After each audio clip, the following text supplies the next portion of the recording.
Well, hello and welcome, everyone. My name is Dapper Dan Gvozden, as you likely know, given that this is a Patreon podcast.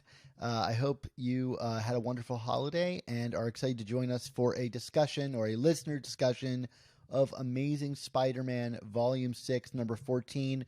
That's the prelude to Dark Web, because Lord knows when we do one of these events, we got to have a prelude. So we're going to get right into that. And really, I try each time. I'm going to try to keep my thoughts to a minimum, if only to provide context for the conversation, because I'm really interested to hear what some of our listeners have to say about this issue and all the topics that we discussed. So, yeah, I'm going to bring in the first person.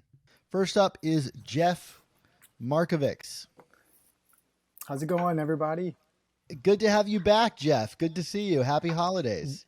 Happy holidays to you too, Dan. How was your first Thanksgiving with the little guy? Oh, it was great. Well, I mean, it's as good as it could be. We had plans, and then all of our friends got COVID, so we Oh, canceled. But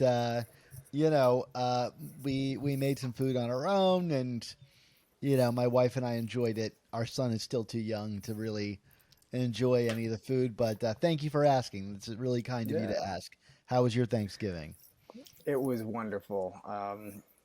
I had my family's all in town here, and so I brought my son, who's just turned 2, and he's loving it.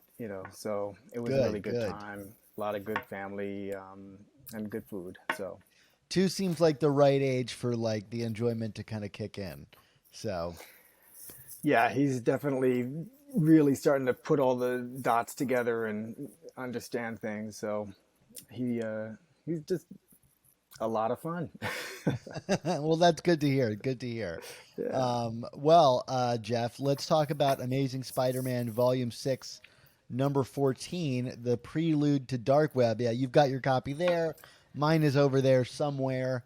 And I know it's collecting dust or whatever, but what'd you think of this? Like, well, let me ask you this, because we're going to kind of keep Yeah. this on the shorter end, because I know that's kind of late for a lot of people. But before we even get into it, what were your expectations for Dark Web? And then I guess, did this meet those expectations? Yeah, that's a good setup. So my expectations actually had been set fairly low after the X-Men, Spider-Man kind of, what was that? The The Hellfire ball, Gala? yeah, the Hellfire Gala issue, which was kind of a flop, right? Yeah. So that brought my expectations down, and I was more pleasantly surprised by this then. It was great to see Ben and get kind of caught up with what he's been up to. Um, and I kind of like how they're tying it all together with Madeline Pryor. Um, I have not been keeping up with all of what's been going on in the X Men for the last, I don't know, decade. I do have a lot of catch up reading to do. Um, but I remember from the original Inferno when I was reading way back in the 80s and 90s. Um, and so I'm kind of interested. I like that whole storyline and Madeline Pryor as a character. So I'm interested to see how this is going to play out. Yeah, I mean, I'm kind of coming from it from the opposite perspective. I'm maybe the one of the weirdest X-Men readers, because I've been reading it for like 20 years straight, but I've not read any of the Claremont stuff or any of the 90s stuff. So like Oh, I wow. missed the heyday of X-Men, and now I guess we're back in a new heyday. And I mean, I'll tell you, even having read X-Men every title consistently for like 20 years, it's none of it makes any sense to me. But and I don't know anything about Inferno or Madeline Pryor. I know she's like a clone of Gwen, or not Gwen, Jen, and she's upset about Cable. And I remember the Spider-Man comics of Inferno, the crossovers where like inanimate objects were coming to life. But other than that, like Yeah. it's a total like blank spot for me. I Um, have a very fond, yeah, memory of the original Inferno crossover event, and it's funny because I was a kid back then, so my perception of you know how long that event went on for, it felt like forever, but was also reading it in real time, and those were like monthly issues, and so probably it was just a couple of issues long um, per title. But it was a really good one. So if you have the time, I would check it out for sure. Well, I And think I I'm know going to they've have kind of redone it. to Yeah. talk uh, with any kind of authority on the podcast. Although I'm kind of hoping that Mark has more of a connection to this than I do, because I was Yeah. actually pleasantly surprised that I could keep up with this issue. Like the the stakes were pretty clearly set, and even if I didn't Hmm. know who was who, like I think I knew enough about the Marvel universe that I could kind of jump into this. I'm not super thrilled that we're crossing over into the X-Men, but like Yeah. even with what you said, like, and your background being so different than mine, I still felt like, oh, okay, like I can get this. I see what we're doing here. So so Yeah. this is a really strange format for an issue of Spider-Man. Not to, just to say like Yeah. Peter Parker is not in it, Right. and it's like a year long, however seasons work in the Marvel Comics universe. Nobody can figure out. Christmas or winter is an issue long, and then we never see it again. Right. But here we get a whole year's worth of catch up, which suggests that a lot more time has passed since the end of Beyond and throughout this run than I expected had. Um, Hmm. I'm still working at the math on that, but what do you think of the four kind of mini stories combined into one? Yeah. Well, I think that like you said, it's demonstrating that a lot of time has passed. Although, like you, I'm a little confused as to how so much time has gone by. Got kind of like the 6 month later thing at the beginning of this whole Zeb run, but I didn't realize like a whole year had gone by. Well, that's the thing. So It's like suggests that like Peter's like been working for Norman for like 6 months now. right. Yeah, it's a little bit weird. Yeah. Anyway, go ahead. So I mean, maybe we have to suspend a little bit of disbelief. Maybe this was a story convention saying, okay, these are the seasons, and we're seeing like a Sure. full change of them have gone through.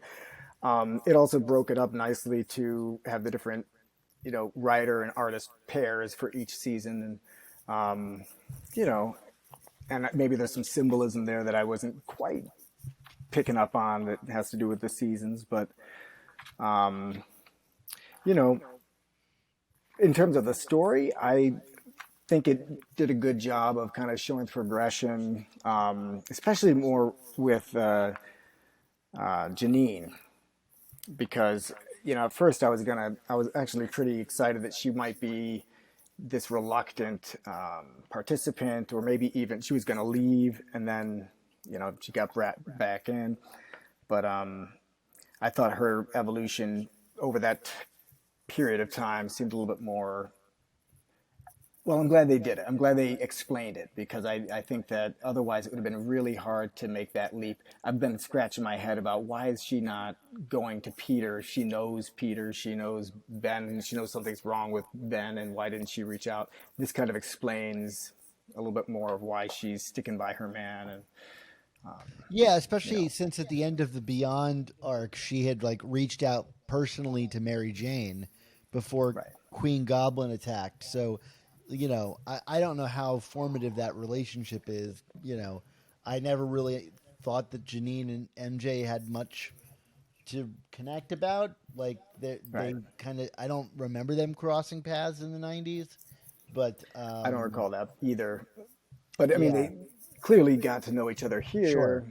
Maybe it wasn't enough to, yeah, clearly wasn't enough for Janine to, you know, choose anybody besides Ben in the end. Yeah. But I did think it was interesting that she was thinking about leaving, and then it was the sort of the, I guess, I don't know if it was undercover agents that almost busted her, that kind of made her realize it's really the world against me, and the only person that's in my corner is Ben, so I'm going to stick to him. So, Well, yeah, let me um, ask you about that because yeah. I couldn't really make out what was going on with the restaurant scene, and I wonder what your read on it is because there's a moment where um, this woman approaches Jerry, the guy in the Right. restaurant, and says, the dishwasher says he's going to be late. And then Janine says, dishwasher, huh? And I suspect we were meant to take away something from that. And I Yeah. couldn't really place it. Like, my guess is this guy's like a bounty hunter or something, but it's very weirdly written. It's Um, very weirdly written, and I mean, it was a little clunky to me too, and that's why, I had to kind of go back and look at it. But here's what I think is going on. I think that they're like an undercover federal agents or something. They recognized her. He was sent over to like stall her, yeah. and then the lady comes over. It's going to be 5 more minutes or whatever. The dishwasher needs 5 more minutes, and like I didn't put it together, but Janine apparently did. That dishwasher, and then I don't know why he throws in the towel so quickly. It doesn't like play like I don't know what you're talking about, Yeah, because then she's yeah, like, "You it was recognize me?" weird. Yeah. Wells is normally so clear in his writing, and that moment to me was just like it felt like something that maybe would have been communicated in a film script where Hmm. actors could perform something feeling a little off, but it didn't come across on the comic book page. Right. Um, Well, yeah, and I think we that get a might be lot the of that with artist these too, film right? writers. What's that? I'm sorry. I was just thinking maybe that's the artist. I don't know. Oh, Michael Michael Dowling. Dowling. Yeah, You know, perhaps if I mean, I liked all of the art in here actually just fine, but I'm just yeah. wondering if somebody else might have been able to convey that a little bit better. You I know. thought all the art was pretty well placed too. I didn't love the Dodson's work. Hmm. That felt a little too like clean for this story, whereas the other artists all felt like they brought that kind of 90s sometimes ugly 90s artwork to Right. this. Like Kyle Hott's his demons were so ugly. Like it's exactly the Yeah. kind of like scratchy, ugly, overdrawn art that you'd expect in the 90s, but like here it works for these very Yeah. I 90s was really characters and digging his scenarios. art and obviously Stegman, but Yeah. Stegman's kind of the perfect balance between all the different artists in here. You know, he's got yeah. that 90s flair, but um, it's also very clean and approachable. And yeah, I enjoyed that too. Um, all right. Well, any other thoughts before I bring in someone else, Jeff? No, I just yeah, I enjoyed it. I think I'm looking forward to reading more about it. I'm of all the folks that I think weigh in on these things, I'm a pretty easy pleasy guy and roll with the flow. Give me a decent story, and I'm going to be very happy. And it's Spider-Man. So uh, yeah, So are you going to be? What are you going to be picking up from this series? Do you think you're going to pick up like all the everything. tie-ins? Yeah, I'm one of those guys. Yeah, If if it's a Spider-Man related thing and it's a you know one of these crossover, I'm gonna buy all the books that go with it, and make sure I'm up to speed on the story, even if it's an ancillary X book somewhere. I'll probably pick it up anyway, just because that it's that related to Spider-Man. that's the one thing I'm dubious about. It's like the Miss Marvel and like X-Men titles. I'm like, Yeah, I don't know how much these are really gonna tie in. I don't know if you read the Venom issue that was a dark web tie-in like last I week or haven't read it yet. whatever. No, It's like it has not like yet. one page that is like remotely related to dark web, and it's like okay, and it Sure. makes me kind of dubious that the others are actually gonna really Yeah. do something. But we'll see. That one's unique because it's like an ongoing that's also Right. crossing into this, whereas most of the titles I think are just kind of like one shots, Well, which Venom's supposed to play a big part in Dark Web, so yeah, yeah. interesting. Well, I mean, Um, it ends with Madeline Pryor, so it's like okay, okay. we're like bridging into this. I'm sure they didn't want the Venom book to jump the gun and Right, take right. all the spotlight away from this issue and Dark Web #1, which I guess is that next week. I think that's next week Yeah. Wow. or in Okay. 2 weeks. It's coming up. Coming up. Coming up. Well, hey Jeff, good to see you again, and Good to see you, Dan. good to hear that you had a wonderful holiday with your family. Yeah, Um, ditto. Absolutely. Well, hey, good to see you. I'm going to bring Taylor in now. Taylor, do you want to come talk to me? Hey, Dan. Hey, Taylor, how's it going? Not too bad. So, Taylor calling us from what looks like midnight, where I you're think at. it's bad lighting. Okay, got I it. Okay, apologize. fair enough. I almost never do the video call-ins here, so No, I I'll fix look, that next time. I appreciate that. I'm like looking at my like uh clean shaven face and I'm like, this is not a great angle for me. Um well, Taylor, tell us a little bit about what you thought about Amazing Spider-Man Volume 6, number 14. I guess the same question goes to you as Jeff. hmm Your expectations versus what you got. So, I went into this kind of the same way. I think a lot of us went in with fairly measured expectations.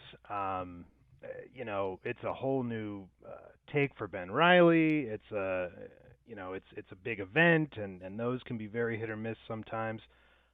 Really, what I was most anxious to see happen here was to walk away from this issue thinking to myself, okay, I know what the whole chasm deal is all about. I've got a feel for what his motivations are at this point, what's happened.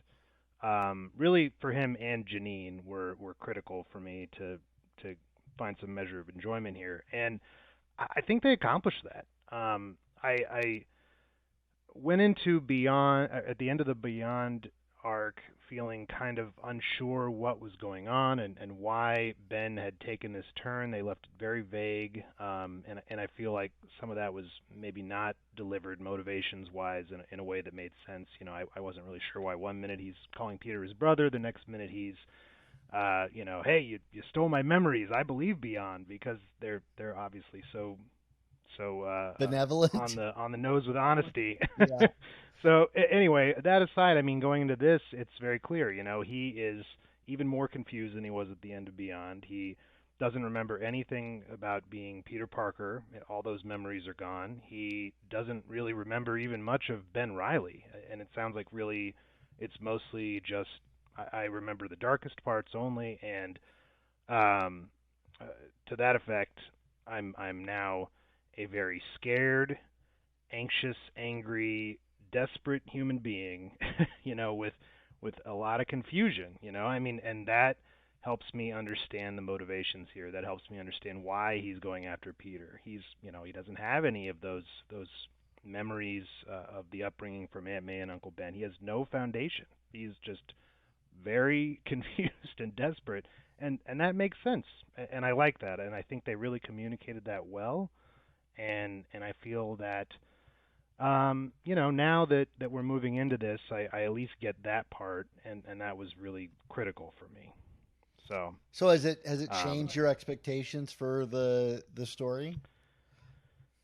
so yes and no. It's changed my expectations too high for this being very character driven for Ben, and exploring some really interesting themes with nature versus nurture and things like that about what makes Spider-Man Spider-Man. Is it is he just naturally Spider-Man because of his genetics? No, he's who he is because of the sum experience of his whole life. Right. And I mean basic stuff, but still interesting, I think. And the thing where I say no is Dark Web. I still, all of the emotionality and the character driven stuff here, great. Him and Janine, that feels good. Where I started to feel a little wary is when we have the plot of the event starting to tee up, and Madeline's motivations here. I'm not really quite sure what's going on, and I do feel again dubious of events. It's we're going to bring a horde of goblin creatures into New York to take on Spider-Man, and everybody's going to be there, and we're going to have all these tie-ins. It's going to be a big fight. I'm all for a big fight, but I guess I don't get as excited when you draw it out, when you focus on that, when everybody's got their little part to play in that. It just sometimes with these it can be a little too big without hitting those notes. They're a little more important for me in my enjoyment of a story. But yeah, I mean, we'll have to wait and see. Some events they can pull it off, and this one's a big one though, so it makes me a little nervous that there will be some low points, but I think we'll find some good stuff here too. So I get just have to very nervous. mine the nuggets. I get very nervous about the like secret scrolls of it all. There's a lot of like little convenient things like limbo is calling to me and I have Yeah. this baby skin that's cut into a triangle and Wells is like calling back to work he wrote 12 years ago. And those things really terrify me just because like those are the things I don't really care all that much about in comics. Like the hows and the whatevers don't really matter to me so long as it's like character driven. And like I said it in the Hobgoblin review where I said, this is kind of the perfect story at the perfect time, which is like we're doing Norman stuff. We can bring the Hobgoblin back to explore and push the character in exactly the right way. And I'm like, do we really need the X-Men all up in our Ben Riley story? Hmm. Maybe they'll convince me of it. I mean, it is the Marvel Comics universe. They don't exist in a bubble. But I do always get a little bit dubious. I've never been much of an Avengers comic guy. I kind of like imagining these characters in their own little silos. Um, I know that goes against the whole appeal of Marvel Comics, but I do get a little bit Continuity. dubious about it. Yeah, yeah, Yeah. and I'm sure Wells is going to pull some amazing continuity drops. Um, Yeah. I but mean, even it's during it's like Nick got a good Spencer, foundation. what's that? Oh, I'm sorry. I didn't mean to cut you off No, there. go Go ahead. ahead. Well, I was just gonna say it has a really good foundation with the character-driven stuff. I think with Ben and Janine, and it feels like they're trying to kind of work the plot in around it in a way that doesn't. So far, there's some things that, like you say, don't make a lot of sense to me. With the it's calling to him. Okay, why is it not calling to other clones? It's just Yeah, magically calling to Ben. I don't know why, but that's fine.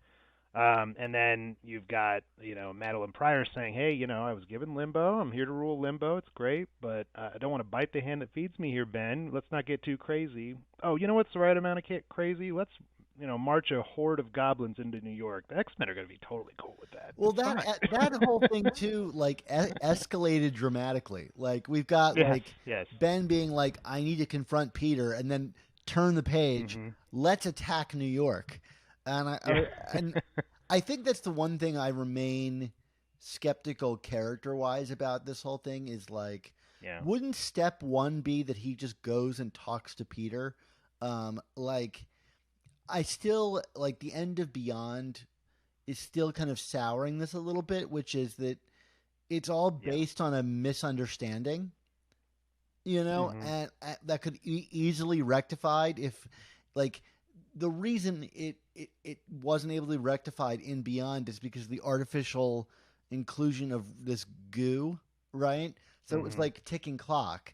But when you have Mhm. literally a year pass and he doesn't go to talk to Peter once, it makes me go like, well, like do we like why do we need to go to this point when if he just went and talked to Peter, it could have been solved. And I know that that's like very anti comic book thinking, which is like you just got to go with it, Dan Gavosden. Like just go with it, accept it. Um, if they didn't go to Yeah. such pains to be like, oh, it was like a misunderstanding. Um, I don't need him to. I don't need Peter Parker to pull what he does in the Amazing Spider-Man 2 movie where Harry's like, "Please give me some of your blood," and Peter's like, "I'm just going to be a dick and tell you no," um, Yeah. which is like maybe the worst Spider-Man's ever been written in anything. Um, but like, I don't know. It just feels weird to launch a whole event on the back of like two people just not understanding each other in a moment. Um, Well, I think the goo is what helps that yeah, because he had enough of his faculties at the end of Beyond before the goo that he seemingly, in my mind, should have at least asked the question or thought to himself, maybe I shouldn't trust this company to just yeah. throw a crazy helmet on Peter, and maybe it's reasonable for Peter to push back and say, let's look at this a little. But after that, throwing that as a separate arc out, now he doesn't remember anything about Peter. So That's he true. doesn't know that he's trustworthy. He doesn't know. He only remembers the bad stuff. So I guess that's devil's advocate. That's how I could see it being explained. But yeah, there's going to have to be some going with it, like you say with the Well, comics. But I think it's a fair criticism. Yeah. there are a lot of questions to ask. Like, there's a moment in Yeah. this where Ben throws out that he knows that Peter is off saving the love of his life with Norman Osborn, and Hmm. like that's a whole barrel of monkeys. Which is like, hey, Norman Osborn, right? The guy that killed you. You know, Yeah. uh, you That's know, going to be interesting.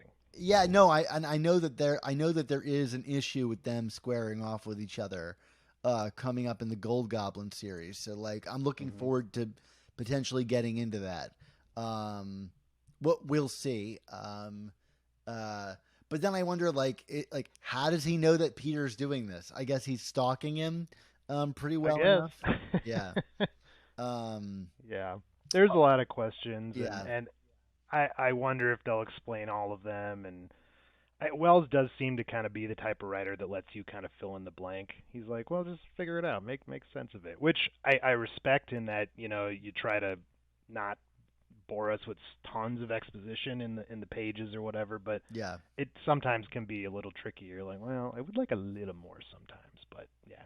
Anyway, but yeah, I mean, but I I think there is some good foundation there, but a lot to be concerned about from an event standpoint. So I from an issue standpoint though, I really did like this. I think it was pretty solid. Yeah, I think it's pretty solid too. It's not my favorite of the run, but that's because this Mhm. run has been so so good. Even though I feel like the rest of the internet would push back hard on me saying that. Um, I I try not agree. I try not to make these shows my response to Spider-Man Twitter, but like I kind of have to. Like somebody has to. Like that Yeah. monolith needs to be taken down a few pegs. So um, anyway, so Taylor, I'm glad you were able to join us, and I don't know if that I'm going to be doing one of these for Dark Web #1 unless it ends up being like a Mm. real monumental issue, which maybe it is. Like, I mean, it could really kick this off in an exciting way. But It could. I do thank you for joining me tonight. Do you have anything final you want to add before we say I goodbye? I do want to add one thing that was very exciting for me.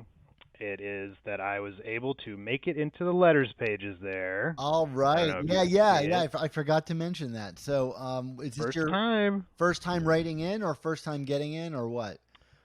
Uh, Not the first time writing in. I've written in a few times on this run now, and then I kind of hadn't done it for years. I mean, I as a kid, I definitely wrote in a lot, like Yeah. with the composition notebook paper, sitting there just writing it out. Dear Spider-Man, it. I probably forgot to put OK to print on it, and that's why none of them ever got in there. But it's a big deal for me. I love it. I'm now a part of Spider-Man history, which is fun. So That yeah. is cool. That is cool. Yeah, Yeah. I see. I think I've been printed 3 times, and Oh I even wow. had my picture put in one. So I think I saw that. Yeah, yeah. it's me, That's like fantastic. back when they used to do the kind of like, are you reading Spider-Man comics at work stuff. So it was like me teaching a class of kids while reading a Spider-Man comic. But yeah, and actually, interestingly enough, a Zeb Wells comic. I'm in the Oh. back of Shed of all arcs. But yeah, there you go. Solid. Well, awesome! Congratulations, Taylor.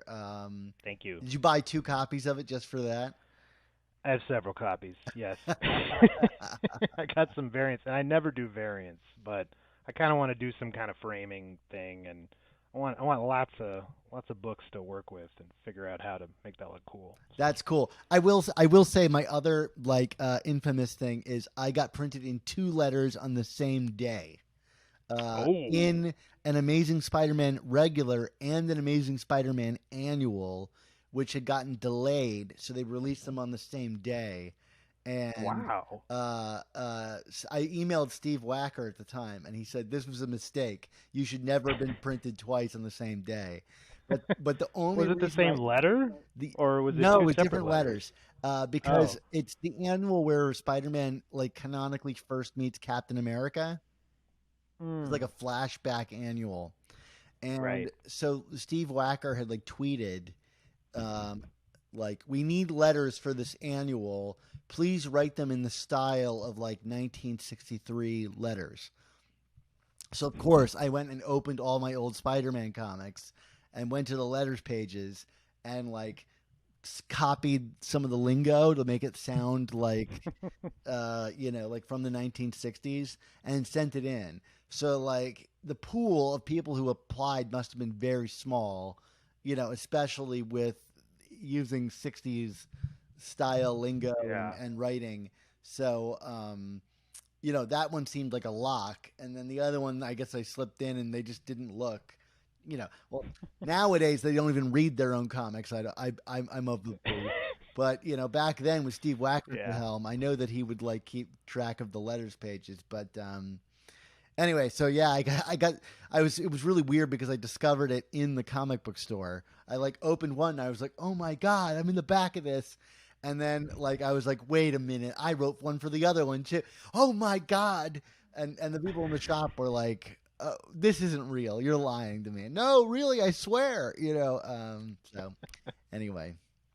That is wild. Sorry, I don't mean to one up your thing. It's just a weird story. Hey, But I got the rest of my life to get back. yeah, yeah, I yeah. could Now do you it just too, got to write Dan. to everything now, right? Or Yeah. you got to time out those all so often annuals, which I don't even think we got one this year. Did we get an It's been a annual this year? while. It's been a little bit. Yeah, Last time was that Infinity Part 1 through 8 yeah. Infinity annual Score or thing. That whatever was, it was called. yeah, that was a Yeah, tricky one. Yeah. those were really memorable stories. Absolutely. See, now I'm going against my whole mantra. So, and what I meant was that I did not say this sarcastically. I just want for the record. Those were really memorable stories. There you go. Yeah. All right. Well, thank you, Taylor. Thanks for joining me. I didn't Thank you. ask Jeff for a grade. Do you have a grade for this issue? Oh gosh, a grade for this issue. I think um We all like our I think the grade. issue, well, maybe like a B plus. I mean, I actually really liked it. I think it's just some of those reservations that made it Yeah. a little trickier to bump it up because I'm definitely a big Ben Riley fan, so it's just fun to see a new direction after uh, you know, I kind of was in the I'm excited for him to be a hero again camp, and I think after Beyond, I'm like, I don't think I want that anymore. Like we kind of been there, done that. This is kind of fun to do something different. It's an interesting take to kind of scramble his brains a little bit. He's almost the new Kane now. He's out Yeah. for vengeance against Peter Parker, and I don't know. I always love that dynamic. So yeah, I yeah, I'd also say don't B. mind getting a new villain every now and again. I mean, like Mhm. weirdly in short supply, we always seem to be rehashing the old ones. Says the guy that cheers on the Return of the Hobgoblin, but so I like that, and Yeah. especially if they can really like lock down like why he's a villain and continue to build a personal connection there. Um, but at the same time, like my hope for Beyond before we ultimately ended here was like that we would get a Ben Riley kind of free from the shackles of being like Peter, like having Peter Parker's fake memories, and what Yeah. would that mean for him to be fully formed of his experiences as Ben Riley. But now I feel like all those have been flushed down the toilet too. Yeah. Like, does he Yeah. Pretty remember much. the events of Lost Years? Other than Janine, I don't think so. And even then, he said he just remembers when she left. Like I don't even he doesn't even remember meeting her. He said in this issue, which is Yeah, crazy. yeah, it's weird because at the end of Beyond, he Yeah. says that like all he has to cling to are like the positive moments with Janine. But here it seems like Oh. the opposite. Like he says all he can cling to is pain. So I'm gonna go with that one. In that it's more recent, but Mhm. yeah, Well, at least we got another new villain too with Hallows Eve. We'll see what that's all about. I don't know. Cool costume. yeah. I think I the design is good. I don't really love when like civilians get upgraded to Yeah. heroes or villains just randomly by someone snapping their fingers, which It was a bit melodramatic. That was some of my critique of it. I love the Janine deciding to be all in. I thought that was well done. Not enjoying having the world kind of against her, being like, you know what, I'm tired. I'm tired. I have had hope, and then I started to lose hope because you're getting all crazy, Ben. But you know what? I'm just gonna now be completely hopeless and down a dark hole. Interesting. There's a little weirdness to that, but I mean, I think it landed pretty well. And I think the mask concept is cool for a character that's taken on Yeah. all these different names and personalities.